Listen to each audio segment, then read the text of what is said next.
Correct గా చెప్పగలరు. No మొహమాట, ఉండేది ఉన్నట్టుగా చెప్పేవాళ్ళు దేవుడు కావాలి. ఎవరు కావాలి?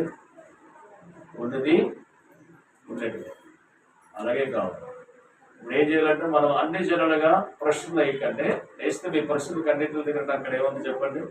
66 పుస్తకాల్లో చాలా సమాధానం నాకు ఉంటాయి. ఆమె నీకు ప్రశ్నించినప్పుడు నీ దగ్గర సమాధానము నువ్వు బైబిల్లో తీసి చెప్పలేదు, ముందు పెట్టుకోలేదు. కాబట్టి ఏం చేయాలంట, ఆయన నీతి కోసం, ఆయన రాజ్య సువార్త కొరకు మొదటిగా వెతికితే సమస్త నీకు ఏమంటే చెప్పండి దారాలు ఇస్తాయి. ఆమె అయితే బైబిల్లో ప్రధాన దూతైన గాబ్రియేలు గారు దేవుడి చిత్త ప్రకారంగా యోసేపుతో ప్రకారం చేయబడుతున్న చిన్నదాని దగ్గరికి వచ్చి ఒక మాట అన్నాడంట.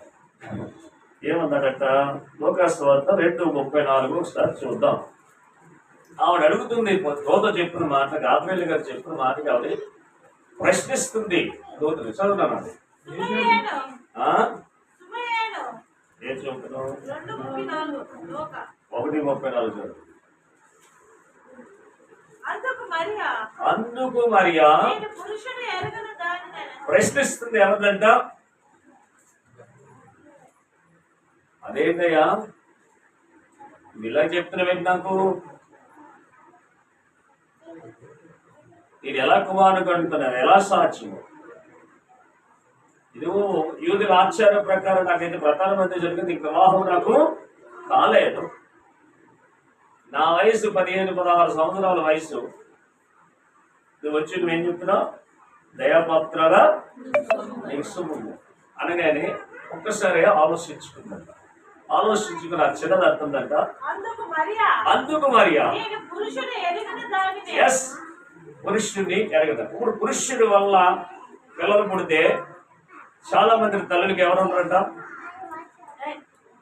చెప్పండి. చాలా మంది తల్లులకి కొన్నిసార్లు ఏముంటారంటే, దీనికోసం ఒక మాట చెప్తారు. మనిషి ఎలా పుట్టాడంటే పురుషుడు వల్ల కాదు, దేవుడి కృప వల్లే పుడతాడని బైబిల్ చెప్తుంది. ఎక్కడ రాసి పెట్టాడు? యోహాను సువార్త 1:13 త్వరగా దిగరా చదువు బిడ్డలు చాలా మంది ఉంటారు. యోహాను సువార్త 1:13